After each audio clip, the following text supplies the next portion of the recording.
Así. Bueno, muy buenas noches a todas, ¿cómo se encuentran? Buenas Bien, noches. gracias. Gracias, Caterín, Julis, Duprani, Laura.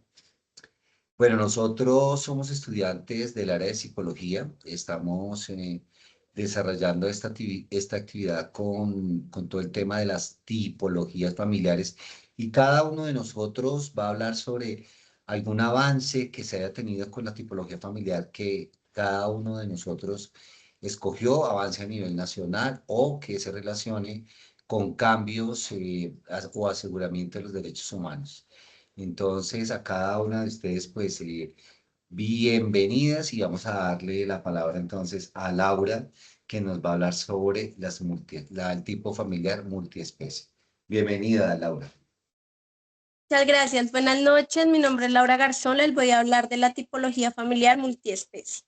La tipología familiar multiespecie es la que reconoce a los animales domésticos como personas sintientes y no como objetos.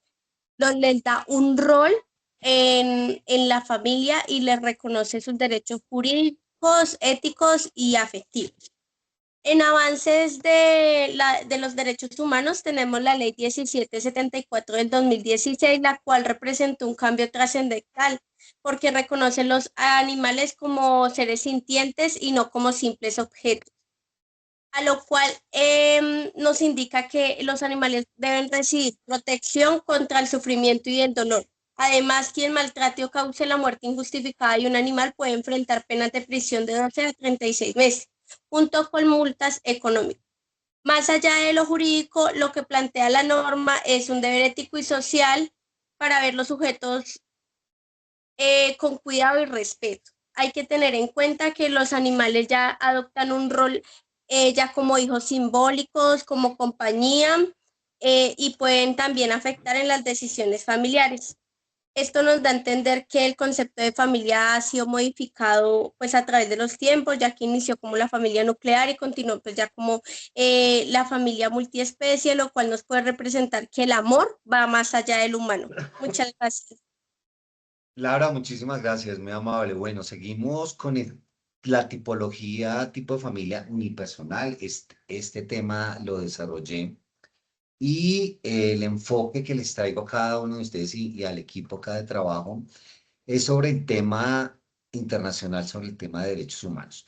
El tema de la familia, pues ha venido evolucionando con el tiempo, como lo decía Laura, ha venido evolucionando en tema nuclear, donde había un papá, una mamá, unos hijos o una familia extensa, pero a medida que hemos venido desarrollándonos como individuos, hemos evidenciado que muchas personas ahora deciden formar familias unipersonales. Entonces nos preguntamos, venga, ¿y por qué unipersonales? ¿Una sola persona puede formar una familia? Sí, desde el punto de vista de los derechos humanos, las tipologías unipersonales, lo que se enfoca y el objetivo principal es tener un tema de no discriminación y de igualdad. No significa que las personas, bueno, que tengan una familia donde son más de uno, puedan tener ciertos derechos a nivel jurídico, pero también ya, aunque no está explícitamente escrito, que unipersonal es una familia, pero pues entendemos que cada uno de nosotros a la no discriminación y a la equidad podemos formar una familia. Y tiene que ver con principios universales como el derecho a la familia, como tipología unipersonal, se puede tipificar como un tipo de familia. Y como les digo, todo el tema de equidad, de no ser discriminado y además de eso, poder desarrollar todo el tema de la dignidad humana. No significa que uno como individuo no pueda desarrollarse solamente como uno en una familia o como los otros que pueden existir en varias familias. Entonces, este es un tema muy amplio a nivel jurídico, pues ya hay un reconocimiento jurídico que contempla el tipo de la tipología de familia unipersonal y además de eso va muy enfocado a evitar esas desventajas que pudiesen tener este tipo de familias con respecto a las otras tipologías. Y nuevamente, pues para concluir, esto se da por el tema de igualdad de derechos, temas también de políticas públicas para proteger al individuo y un enfoque netamente en los derechos humanos. Muchísimas gracias. Continuamos con la siguiente tipología, familias sin hijos. Julis Paola, bienvenida. Gracias, compañero. Efectivamente, yo escogí la tipología familia sin hijos y en el contexto colombiano, donde la familia ha evolucionado del modelo tradicional nuclear hacia formas más diversas debido a las transformaciones sociales, económicas y jurídicas, es esencial examinar cómo estos cambios afectan tipologías específicas. Entonces, para este análisis, pues yo escogí el avance de derechos reproductivos y particularmente el reconocimiento del derecho a la planificación familiar como un derecho humano fundamental. Este derecho es fundamental y es impulsado por la Constitución Política de 1991 y pues normativas subsiguientes como la Ley 1412 del 2010, que autoriza procedimientos de esterilización voluntaria y gratuita, y la Política Nacional de Sexualidad, de Derechos Sexuales y Derechos Reproductivos, pues que fue adaptada en el 2010. Entonces, como escogí esta tipología de familias sin hijos, pues también tengo los siguientes ítems, pues que son súper importantes. En este caso tengo contexto y marco legal. La familia se reconoce en la Constitución, artículo 42, y se garantiza la autonomía reproductiva con acceso a anticoncepción y educación sexual. Como estructura familiar también tenemos la tipología sin hijos que se consolida pareja comunidad central y o individuo menor presión hacia la procreación de hijos. Dinámica de este tipo de parejas, relaciones más igualitarias o con proyectos personales, menos carga de roles parentales, mayor negociación de tiempos. Reconocimiento social. Avances legales conviven con estigmas culturales, persisten presión por la maternidad o paternidad en algunos contextos.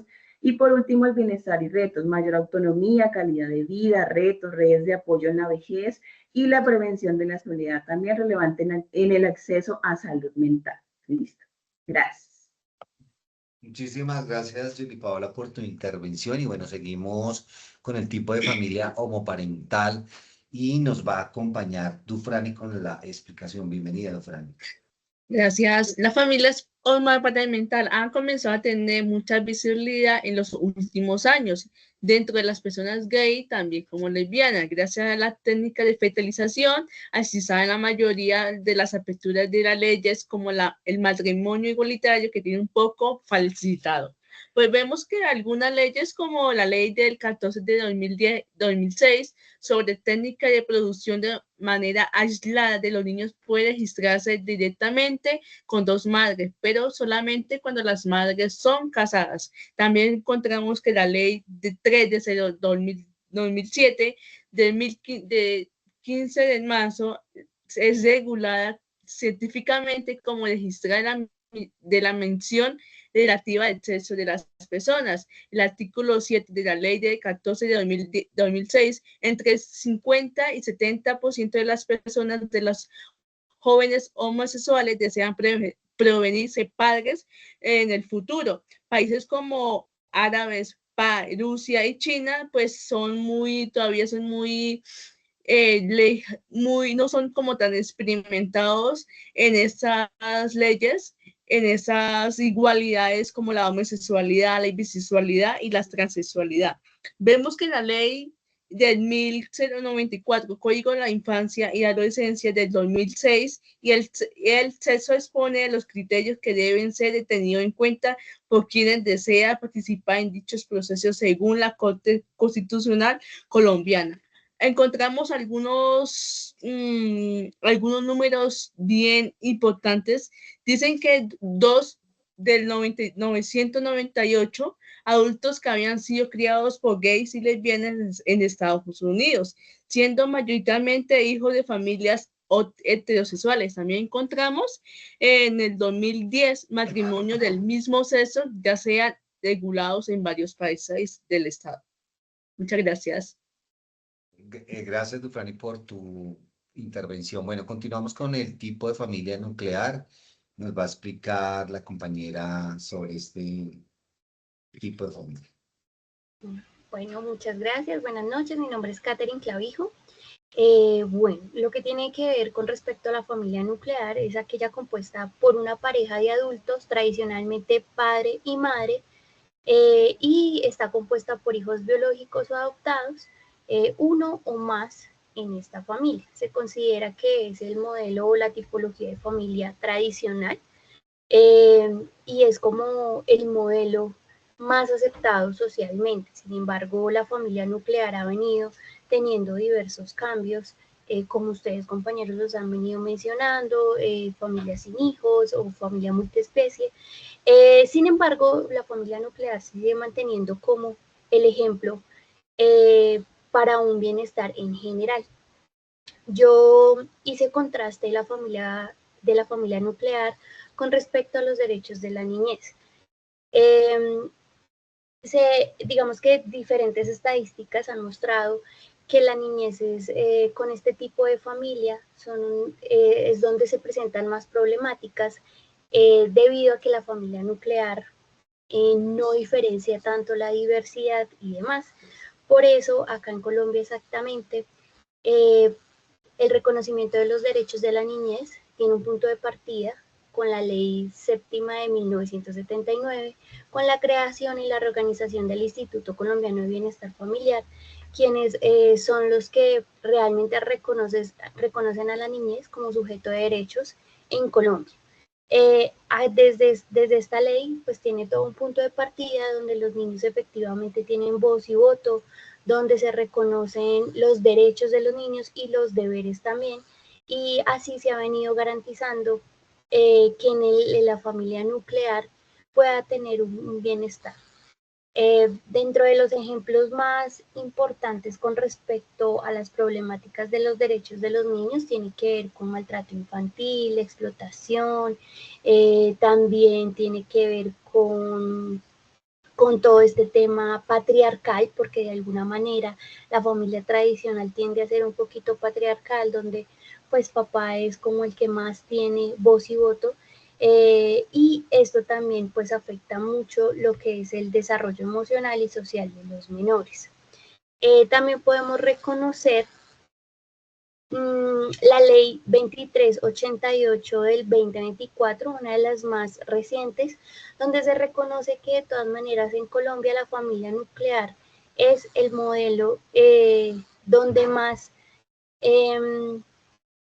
se tiene en cuenta que los niños tienen más bienestar infantil. Se reconocen más tipologías de familia, sin embargo, todavía se sigue manteniendo este tipo de familia donde papá y mamá son presentes, sin embargo, sí que ha cambiado un poco el rol de mamá y papá frente a la vivencia de la niñez. Muchísimas gracias.